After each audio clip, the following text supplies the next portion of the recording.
সুপ্রিয় দর্শক, আসসালামু আলাইকুম। দূরে এবং কাছে যে যেখান থেকে ভিডিওটি দেখছেন, আশা করি সবাই ভালো আছেন। আজকে আমি বানাবো হোমমেড কেক। একদম সহজ উপায় কিভাবে কেক বানানো যায় চুলায়, সেটা আমি আজকে ট্রাই করব।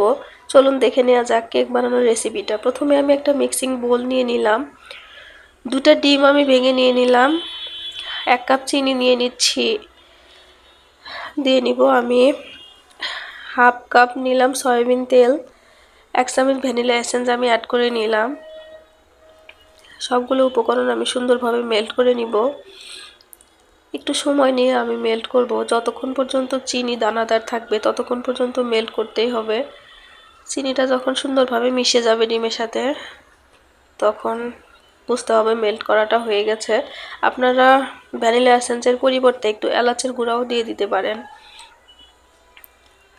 আমার অনেকটা মেল্ট করা হয়ে গেছে, আমি রেখে দিচ্ছি।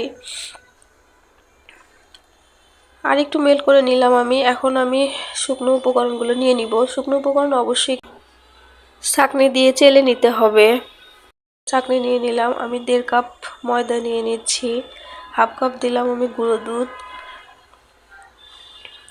1/2 চামচ বেকিং সোডা দিলাম আমি, 1 চামচ দিলাম বেকিং পাউডার। এখন আমি চেলে নিচ্ছি।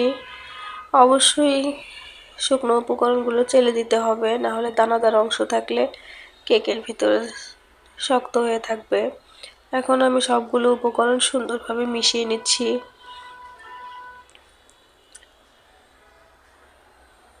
তো ঘুরিয়ে ঘুরিয়ে মিশিয়ে নিচ্ছি আমি। হয়ে এসেছে আমার মেশানোটা।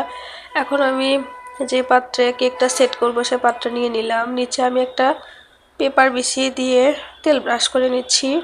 পেপারটা কেটে নিলে ভালো হতো, কিন্তু আমি কেটে নিচ্ছি না, এমনিতেই রেখে দিলাম। তেল ব্রাশ করা হয়ে গেছে, আমি এখন ব্যাটারটা ঢেলে দিচ্ছি। ব্যাটার দেওয়া হয়ে এসেছে, আমি একটু ব্রাশ করে সমান করে দিয়ে উপরে একটু বাদাম আমি দিয়ে নিব। কিশমিশ এবং বাদামগুলো আমি ছিটিয়ে দিয়ে নিচ্ছি। এখন আমি ঢেকে দিব। ঢেকে দিয়ে চুলাতে আমি একটা পাতিল বসিয়ে স্ট্যান্ড বসিয়ে দিলাম। এখন বাটিটা আমি দিয়ে নিলাম পাতিলে, ঢাকনা দিয়ে ঢেকে চুলার আঁচ মিডিয়ামে রেখে 15 থেকে 20 মিনিট আমি কুক করব। 20 মিনিট পর দেখি কি অবস্থা, কেকটা আমার পুরোটা সিদ্ধ হয়েছে কিনা। ঢাকনা খুলে আমি একটা কাঠি দিয়ে চেক করব কেকটা সিদ্ধ হয়েছে কিনা। কাঠিটা সুন্দরভাবে পরিষ্কার হয়ে এসেছে, মানে কেকটা সিদ্ধ হয়ে এসেছে। এখন আমি নামিয়ে নিব কেকটা। নামিয়ে নিলাম আমি, কাগজটা সরিয়ে নিচ্ছি। কাগজটা একটু ভাঁজ হওয়ার কারণে দেখা যাচ্ছে যে দুই পাশে একটু ভিতরে চলে গেছে কেকের, এই জন্য একটু অসমান হয়েছে। এখন আমি কেকটা কেটে নিব। কেটে নিচ্ছি কেকটা। কাটা দেখে নিশ্চয়ই বুঝতে পারছেন কেকটা কতটা সফট হয়েছে। আশা করি সহজ রেসিপিটি আপনাদের ভালো লেগেছে। যদি ভালো লেগে থাকে চ্যানেলটি সাবস্ক্রাইব করবেন আর পাশে থাকা বেল বাটনটি অন করে রাখবেন পরবর্তী ভিডিও নোটিফিকেশন সবার আগে পাওয়ার জন্য। আমার কেক কাটা হয়ে এসেছে, আমি একটু দেখিয়ে নিব কতটা সফট হয়েছে কেকটা। দেখতে পাচ্ছেন কতটা সফট হয়েছে। স্বাস্থ্যসম্মত এবং কম খরচে আপনারা বাসায় এভাবে কেক বানানোর ট্রাই করতে পারেন। এতক্ষণ আমার ভিডিও দেখার জন্য ধন্যবাদ। আল্লাহ হাফেজ।